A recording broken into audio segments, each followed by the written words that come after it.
God has proven faithful. There is a way in which He designs His world to work. And when we do it that way, it seems to go well.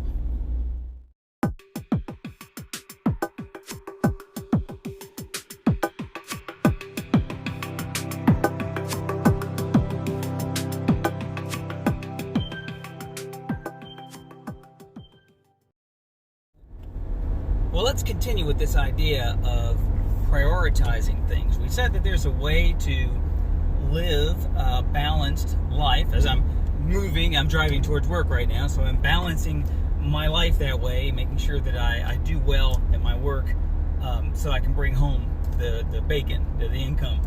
So there's a way to balance your life that works well for the way that God created things. And if you do it that way, it helps with your decision making. It doesn't always make it easy, but it does make it simpler. And we said before that way is to build yourself a series of circles, looks like a bullseye, and put God in the middle of it, and then put your spouse, your marriage, second, and then put your kids after that, and then your vocation, and then hobbies and things like that. Now, we all need to have those things. Everyone should have something that they do that does their own personal thing, but we need to balance it out and make sure that the outer circle good things aren't taking over the inner circle good things, the most important things. So let's talk about work. I had an opportunity a few years ago to take a promotion. There was a job opportunity that came. I was managing a small team at the company that I've been working for. I work for a global technology company, and I have for 22 years now. Well, I had an opportunity. I was managing a small team to move into or back into an area that I really like a lot, and that is teaching in front of a classroom. I was going to be a global trainer, and there was a big initiative that was going on, and it was going to affect 15,000 people, and I was going to be one of the trainers who would help to educate everyone through a change. So it was a change management initiative. And so I was really excited about the opportunity because it'd been a while since I'd been actually up in front of classrooms and things. And you know, when you move out of a passion, you get a chance to move back in. It's really great. So that looked really good. The other thing is, the management position I had, there was a risk that it was about to come to an end. There were changes going on, and it was a possibility that would change, and I would actually need something else to go to. So all this was happening. Well, I interviewed for the opportunity, and what I found was everything was good, except it required a week of travel every month for 2, maybe 3 years. And my kids would have been, if Braden is 17, he would have been about 12. Hadley would have been about 6 or 7.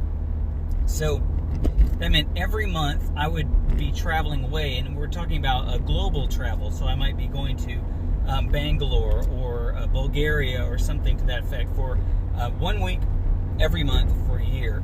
And I weighed that out, and I prayed it over. And what I was reminded to do is, and I was nervous, by the way, about maybe losing this other position I had, because that brings the money home, and that keeps us in our house and all. So all those things I was thinking about. I got an exciting opportunity, and I'm kind of nervous about losing what I do have. Almost feel like I need to take this. I prayed it over, and I was reminded to put things in priority and trust that if I do that, well, God will bless it.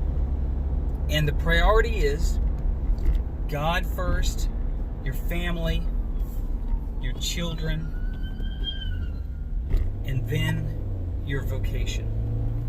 Now, that doesn't mean you don't work hard. I do work hard. I work overtime sometimes, and I work, in fact, harder, I believe, than some of my peers, because I'm there working for the Lord. You know, I believe that He puts you in a vocation, and He wants you to serve really well in that, and He wants you to not just do it to bring home food, but pour everything you have into it, because you want to make a difference in that role. You want it to be worthwhile that you're there. So I have that attitude, and I'm working really hard, but I don't want to be in a position where I'm constantly, perpetually sacrificing my home and my children for my career. And He reminded me to keep that priority. So, with a good bit of reluctance, I went back to the hiring manager and I said, I cannot take this position. I would really love to. It's exciting. I'm excited about what you're doing. I think this program is really fantastic. I can't take it. And what I actually did is recommended a few people who I thought would probably be good candidates. So, in the next few weeks, what happened is the other position that I was in did end up reaching a point where it looked like it was going to end. But I received a call from the hiring manager of the training, change management training opportunity. And he said, hey, we're really impressed by your interview. We totally can respect your position, declining the role for the travel. We have another role. It's a change management leader role that actually would be over the trainers, and it doesn't require the travel. Would you be interested in taking that? And so I took it. And I was very excited to take it. It was a fantastic opportunity. I actually ended up getting to work with all of the trainers rather than just be one of them.